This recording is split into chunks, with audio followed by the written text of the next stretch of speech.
Hello students, कैसे हो सारे के सारे। आज हम लोग अपना बीएसटी का चैप्टर 2 देखने वाले हैं, प्रबंध के सिद्धांत, जिसको इंग्लिश में प्रिंसिपल ऑफ मैनेजमेंट बोलते हैं। तो बेसिकली प्रिंसिपल ऑफ मैनेजमेंट क्या होता है? तो मैनेजमेंट को करने के लिए कुछ कुछ प्रिंसिपल दिया गया है, कुछ कुछ थ्योरी दिया गया, उस हिसाब से हम लोग मैनेजमेंट को करते हैं। और मैनेजमेंट प्रिंसिपल जो है वो दो लोगों के द्वारा दिया गया है, एक हेनरी फ्योल और एक F W Taylor. Henri Fayol ने जो दिया है वो जनरल थ्योरी, एक तरह से बोल सकते हैं जनरल थ्योरी दिया है, और जो एफ डब्ल्यू टेलर ने दिया है वो साइंटिफिक मैनेजमेंट के लिए कुछ प्रिंसिपल्स दिए हैं। तो चलिए क्वेश्चन को स्टार्ट करते हैं बिना किसी देरी के।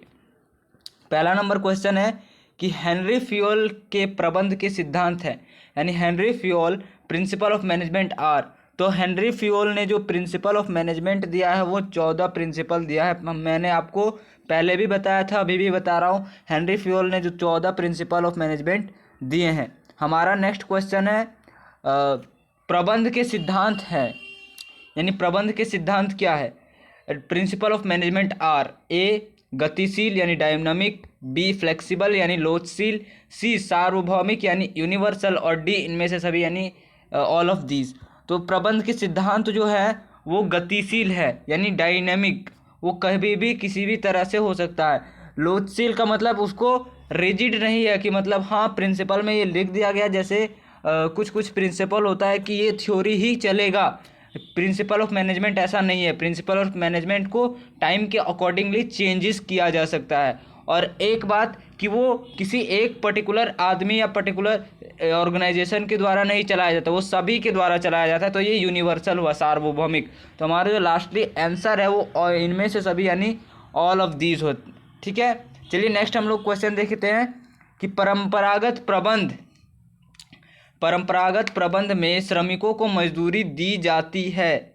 ए यानी wages given to workers in traditional management are: A कम यानी लो, बी अधिक यानी हाई, सी अधिकतम यानी मैक्सिमम, और डी इनमें से कोई नहीं यानी नॉन ऑफ दिस। तो जो ट्रेडिशनल यानी परंपरागत प्रबंध है उसमें जो वर्कर को वेजेस दिया जाता है वो बहुत ही कम दिया जाता है। ठीक है, नेक्स्ट हमारा क्वेश्चन है कि वैज्ञानिक प्रबंध से श्रमिकों को क्या होता है? तो वैज्ञानिक प्रबंध से श्रमिकों को एक बात ध्यान रखिएगा कि लाभ होता है, ठीक है, बेनिफिट होता है। लेकिन वही ट्रेडिशनल मैनेजमेंट पे आप समझ ही गए होंगे क्या होता है। चलिए नेक्स्ट देखते हैं कि वैज्ञानिक प्रबंध के पिता है। तो मैंने आपको दो तरह से बताया, जो प्रबंध है वो दो तरह का है, एक ट्रेडिशनल मैनेजमेंट और एक वैज्ञानिक। तो वैज्ञानिक के जो जन्मदाता है या पिता है जिसको बोल सकते हैं वो एफ डब्ल्यू टेलर है। ठीक है, एफ डब्ल्यू टेलर।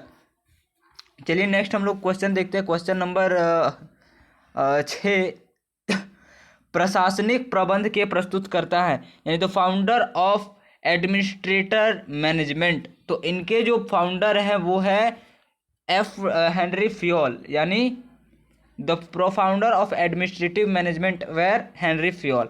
नेक्स्ट हमारा क्वेश्चन है मानसिक क्रांति का मूलाधार है। मानसिक क्रांति या mental revolution is essence for. तो मेंटल रिसर्च इनमें से सभी के लिए वैज्ञानिक प्रबंध का जो एक है वो क्या है? मूलाधार है, क्योंकि साइंटिफिक मैनेजमेंट से ही हमारा मानसिक क्रांति होता है, मेंटल रिवॉल्यूशन होता है। चलिए नेक्स्ट हमारा देखते हैं कि वैज्ञानिक प्रबंध से लाभ होती है, यानी by scientific management profit are. Scientific management जो प्रॉफिट होता है वो बढ़ता है, हमेशा बढ़ेगा। साइंटिफिक मैनेजमेंट में जो प्रॉफिट है या लाभ है वो हमेशा बढ़ता है। तो हमारा जो सही आंसर है, सही ऑप्शन है वो ए नंबर है, वृद्धि होती है यानी इंक्रीज होता है। ठीक है, नेक्स्ट नंबर देखते हैं कि हेनरी फ्योल का जन्म हुआ था। तो हेनरी फ्योल का जन्म कहाँ हुआ था? हेनरी फ्योल कहाँ जन्मे थे?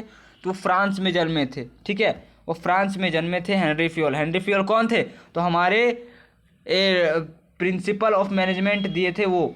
ये कौन सा प्रिंसिपल ऑफ मैनेजमेंट?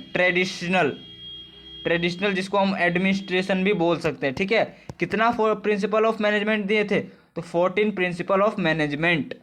ठीक है, नेक्स्ट हमारा क्वेश्चन देखिए कि वैज्ञानिक प्रबंध के उपभोक्ताओं को क्या होता है?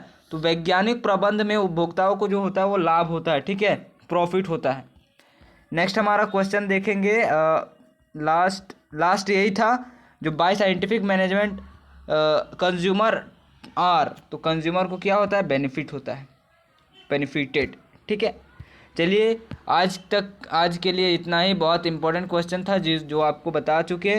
और अगर आपको ऐसे ही इम्पोर्टेंट क्वेश्चन चाहिए तो हमारे चैनल को आप सब्सक्राइब कर लीजिए, वीडियो को एक लाइक कर दीजिए और कमेंट में एक कमेंट कर दीजिए कि आपका कितना सही हुआ और कितना गलत हुआ। और अगर आपने हमारे वीडियो को या चैनल को शेयर नहीं किया है तो शेयर कर दीजिए, ताकि आपके दोस्त यार सारे लोग ये चैनल से बेनिफिट उठा सके, ये चैनल से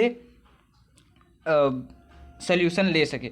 और अगर आपके पास कोई ऐसा पीडीएफ है जो आप समझना चाहते हैं या जो आपसे सॉल्व नहीं होता है, तो वह आप हमको या हमारे व्हाट्सएप चैनल में ज्वाइन हो के वहाँ से आप लोग हमको सेंड कर दीजिए। उसका पीडीएफ या वीडियो सल्यूशन हम आप लोगों को प्रोवाइड करा देंगे।